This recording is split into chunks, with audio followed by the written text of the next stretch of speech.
Hi viewers, my name is Sainath and welcome to my solo trekking series Day 4. ఈరోజు అయితే మంచి view enjoy చేస్తూ breakfast అయితే చేసినాం. దాని తర్వాత ట్రెక్ స్టార్ట్ చేసినాం టు హరిగాం. స్టార్ట్ చేసిన 1/2 కిలోమీటర్కే మా దూల తీరిపోయింది.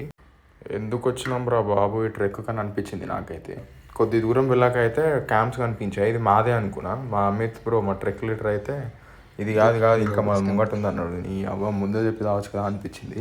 ఫైనల్గా అయితే హరిగాం బేస్ క్యాంప్కి అయితే రీచ్ అయినాం. అవో వెనకాల కనిపిస్తున్నాయి కదా, అవే మన టెంట్స్. ఆ బ్లూ కలర్ టెంట్స్ మావి. మేము పోయిన కొద్దిసేపటికి అయితే స్నాక్స్ అయితే రెడీ చేసి ఉండే. మంచిగా చాయ్ తాగుతూ పాస్తా తినేసి ఇంకా చిల్లు కొట్టినాం. వెయిట్ ఇక్కడ పింక్ కలర్ టెంట్ ఏందో అనుకోగలరు, అదే మా వాష్రూమ్. స్నాక్స్ అయితే తినేసి మేమైతే పోయి కొద్దిసేపు రెస్ట్ తీసుకుందాం అని చెప్పి టెంట్లో పండుకున్నాక 5 minutesకి అయితే వర్షం స్టార్ట్ అయింది. So that's it. See you in the next one.